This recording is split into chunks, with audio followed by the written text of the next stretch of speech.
Estamos novamente aqui para mais um programa do Terapia e Poesia.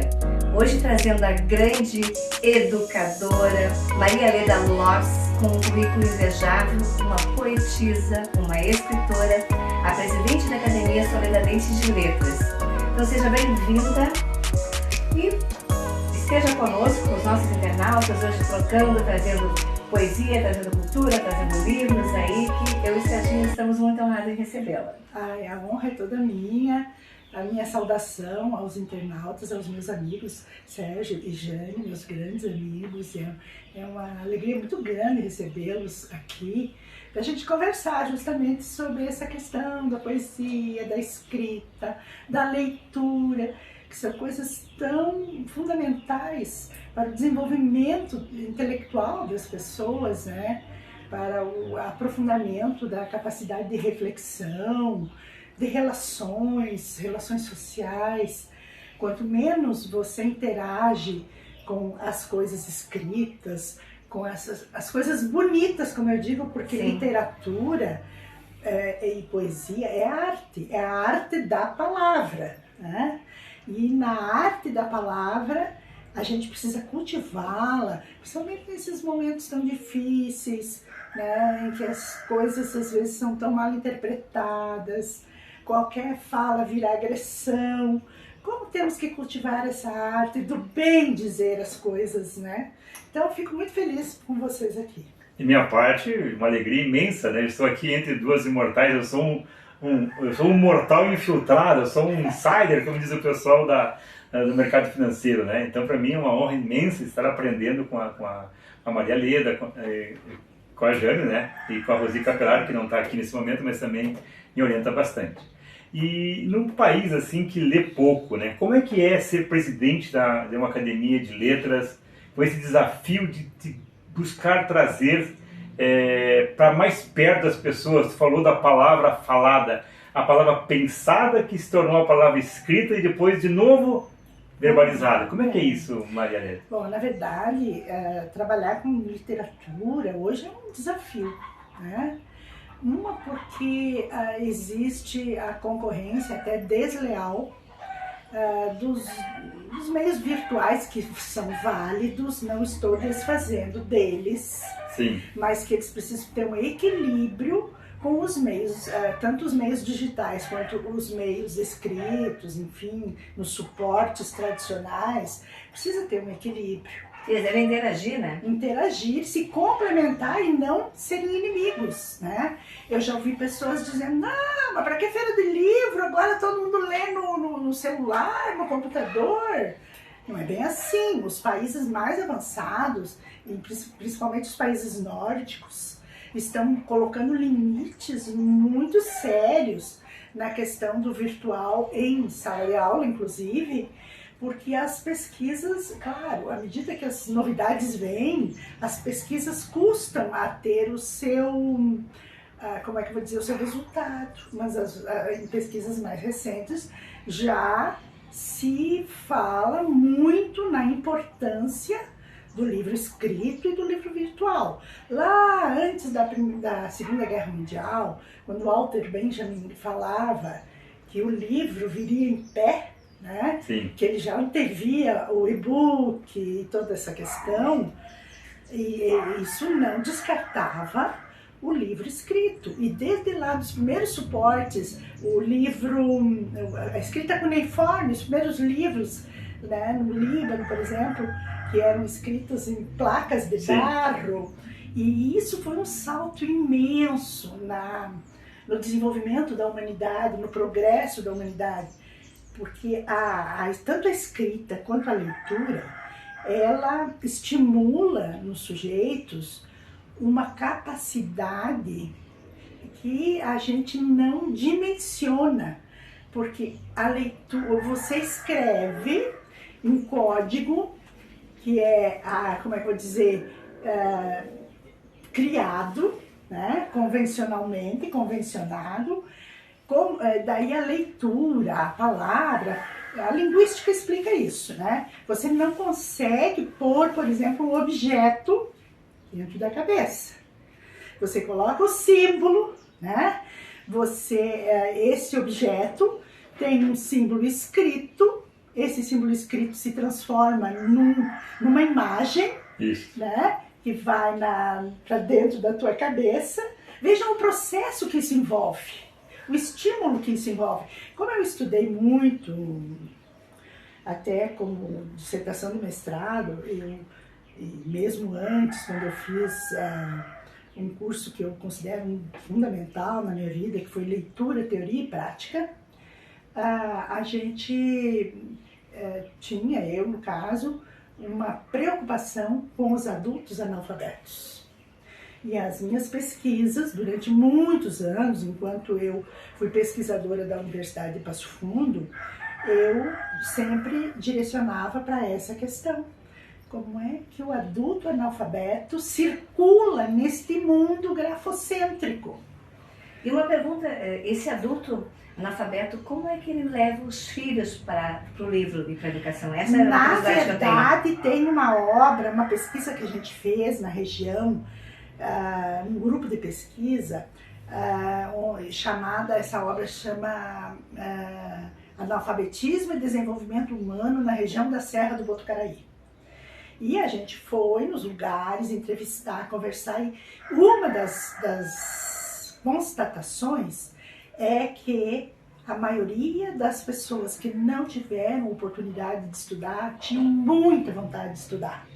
Por circunstâncias outras, ou por circunstâncias históricas, o machismo, a mulher ficava por último, a questão econômica, as crianças precisavam trabalhar para ajudar a família a prover a comida, o alimento. E, na verdade, essas pessoas se projetam nos filhos. E isso é uma pesquisa, a gente constatou, tem relatos, se projetam aquela sua frustração para que os filhos estudem. E eu lembro assim do meu pai e da minha mãe. Eles eram agricultores, a gente morava no interior, e eles diziam: nós não podemos deixar que os nossos filhos não estudem. E eles abandonaram o seu lugar, que era um lugar lindo, que tenho de saudosa memória na minha infância, uma coxilha maravilhosa. Eles abandonaram esse espaço e até tiveram uma vida mais com dificuldades depois disso, para vir morar na cidade para os filhos estudarem. A minha primeira escola era num galpão onde os pais da redondeza se reuniram, colocaram umas tábuas, contrataram uma professora e todo final de mês, eu lembro, como hoje, eu levava 5 mil réis fechadinho na mão para ajudar a pagar a professora. E eles projetaram em nós, eles precisam estudar. E a gente veio morar em Soledade. Soledade era uma cidade pequena, mas todos nós cursamos, chegamos ao curso superior, né? E o meu pai e a minha mãe semi-analfabetos, né? Então eles, a minha mãe principalmente, tinha uma ânsia muito grande. Minha mãe não foi na escola. Meu avô, fazendeiro, isso é outra característica da época, Sim. Contratou uma pessoa que foi há algum tempo lá e ensinou as meninas a ler e escrever. E bastava para a mulher? E bastava. Então ela dizia: você, que era eu, né, tem que estudar, para não ser que nem eu, só lavar panela. Olha a importância da mulher nesse processo. Isso. Né? Então, eu acho que eu já estou divagando aqui, mas são questões assim que fluíram agora na nossa conversa e que me tocam muito. E aquela pergunta da academia de letras que você fazia no início, não é fácil. Não é fácil, principalmente em lugares menores. Porque quando a gente escreve um livro, as pessoas pensam: escrever um livro, vai ficar rica. E eu digo: não, vai ficar pobre.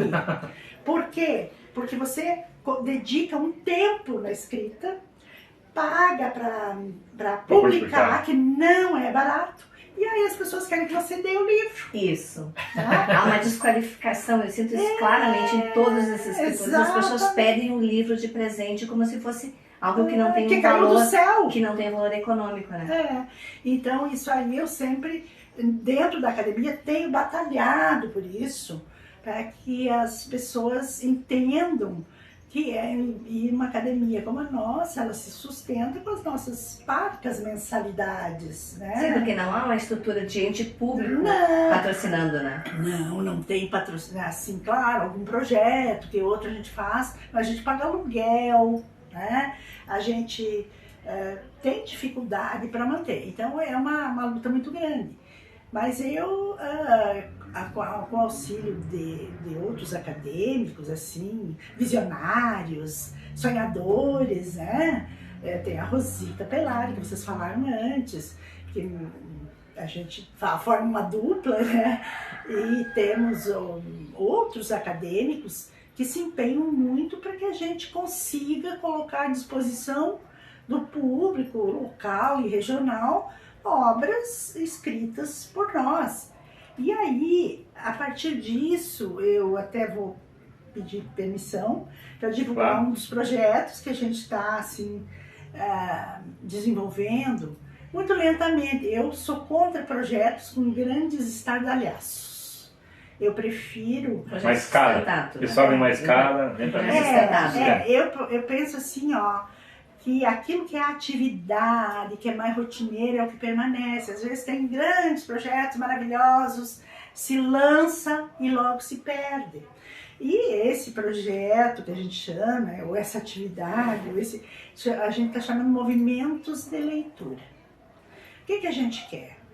Que os espaços públicos e privados tenham materiais de leitura para disponibilizar. Instigando a quem chega aos seus clientes. Porque a escola, eu acho que a escola está de parabéns, ela faz o seu papel. Mas não basta a escola. Não basta. E tem uma coisa, isso é uma pesquisa também, as crianças até 5º, 6º, 7º ano se envolvem muito na leitura e depois vão desgostando, vão sendo atraídas, seduzidas, como eu digo, pelo celular, pelas mídias, e vão deixando de lado o livro em si. E mesmo a leitura em mídias pode ocorrer, né? Eu posso ler qualquer clássico, um suporte, né? Na verdade, a internet é um suporte. Mas há um desejo de deixar. Eu tenho uma curiosidade, eu vou atravessar o Sérgio aqui, porque eu tenho uma curiosidade assim, com relação à inteligência artificial. Como é que uma mestre em educação vê a questão da inteligência artificial linkada ao livro? Como é que isso vai se dar? Eu sou suspeita em falar sobre isso, porque eu, como eu digo, tem vários tipos de analfabetismo, e um deles é o analfabetismo digital. E as pessoas da minha faixa etária, que não construíram todo esse universo simbólico na infância, relacionado à internet, ao celular, ao computador, a gente tem uma certa dificuldade para lidar com isso. Agora, a gente faz um esforço e eu penso assim que aquilo que eu dizia antes, a escola, a família tem que ter esse compromisso de disponibilizar as duas formas. Mas nós corremos o risco de desaparecer os escritores com a inteligência artificial, com os textos pré-prontos? Olha, eu acho que não, porque com base nas pesquisas que eu citava antes, das nações mais desenvolvidas em educação, principalmente países nórdicos, tendo pesquisado, já tendo visto... Você já foi lá e já está voltando. Já estão retrocedendo, né? E eu tenho meus netos, por exemplo, direto no celular, no computador, mas eu vejo assim que eles cuidam, os pais cuidam, a família tem uma responsabilidade muito grande. E tem o meu neto mais velho, que eles estimulam, ele lê muito, ele tem 11 anos, mas ele lê Harry Potter, ele lê obras bem consistentes em inglês e as em português que eu mando daqui, né? E ele tem horários para leitura e um dia a mãe dele brigando, você já leu o teu livro? Ele queria jogar. Já leu o teu livro? Eu li um capítulo.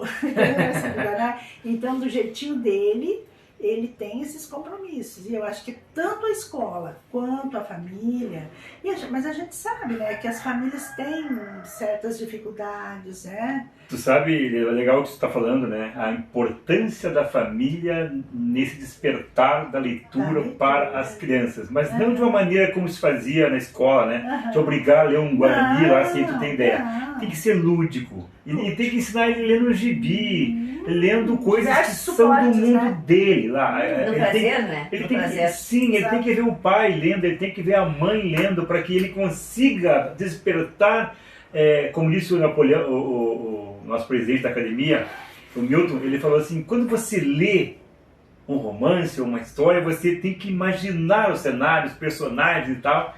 E quando você começa a divagar muito, você não consegue ser alguém que tem uma crítica. Depois reclamam que a criança ou a pessoa tem déficit de atenção. Mas não é que ele tem déficit de atenção, é porque ele tem tantas coisas na frente dele que não se fixa que ele não consegue saber o que é bom. E aí, exato. por isso é importante. Você falou uma coisa muito importante. Eu, graças a Deus, tive a bênção de Deus que meu filho, ele lê muito e ele leu porque a gente lia. E levava em todas as vezes.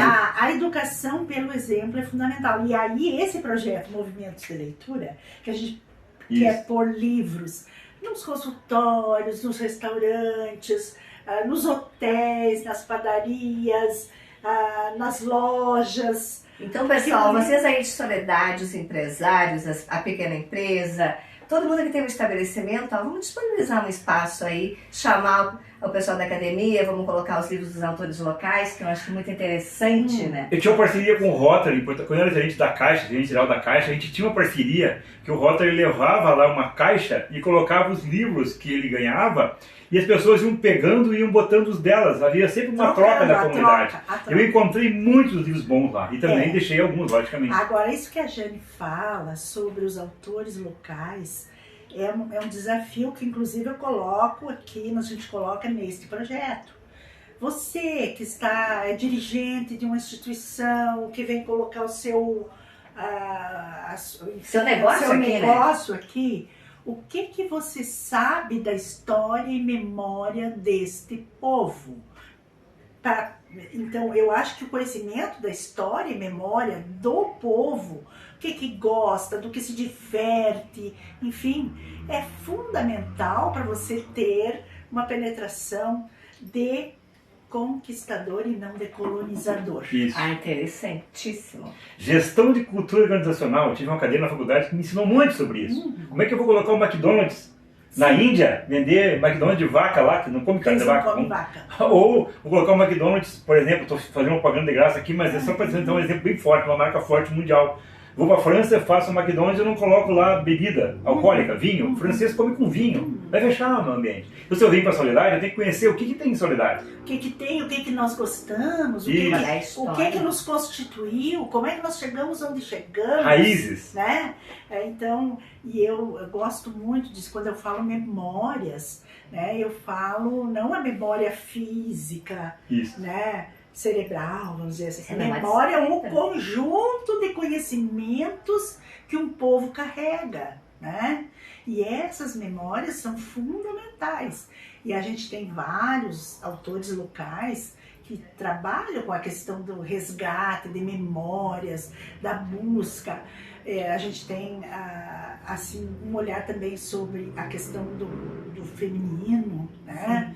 Que a gente sabe que as estruturas machistas, inclusive, influenciaram na questão do analfabetismo. Estudando o analfabetismo, a gente percebe que a região aqui espero que agora já estamos superando, mas um dos maiores índices de analfabetismo do estado do Rio Grande do Sul, isso lá nos anos 2000.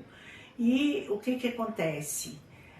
A gente foi pesquisar para saber o porquê que isso acontecia. Não é só o município de Soledade, hoje. É o antigo município de Soledade, que hoje se transformou em 20, 30 municípios. Sim, é uma região.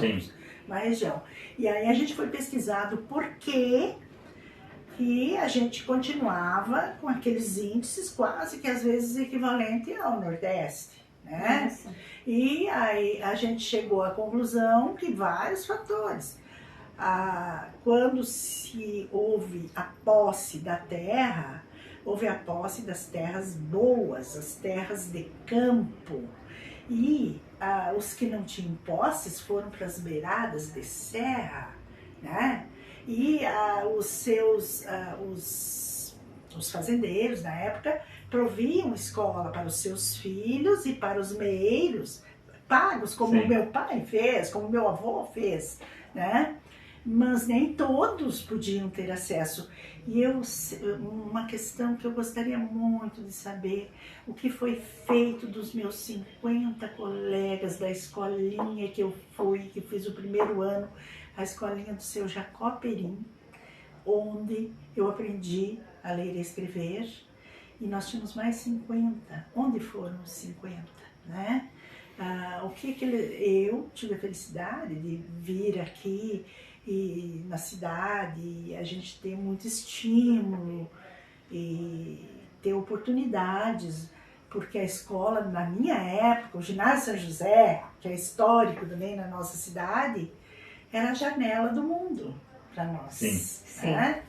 E isso nos transformou em pessoas curiosas. Eu sempre fui curiosa. Acho que a curiosidade é outra questão importante na leitura. Sim, ela move, né? Move. Eu lembro de quando eu ficava pequenininha, pertinho da caixa de abelha, para ver como é que as abelhas chegavam e entravam e saíam da colmeia. Ou quando eu desmanchava um pedacinho do monturo da casa das formigas, para ver como elas reconstruíam.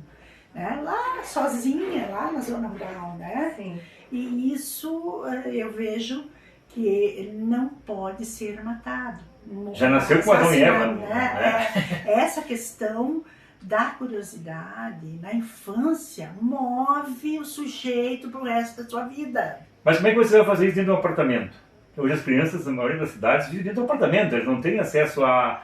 E aí, né, ficam com toda aquela energia acumulada na cabeça, porque não exercitam a curiosidade deles, não mexem na terra, não conhecem os bichinhos, não... E aí, Aí é que tá, eu acho que aí nós temos que estudar e criar mecanismos novos que estimulem tudo isso com papel, com, sei lá, com pauzinhos, com o que tiver, né? Com sucata, gente, a riqueza da sucata, que lá meus irmãos faziam um carrinho de latinha de sardinha, não, latinha de sardinha, né? E carro de lomba, etc.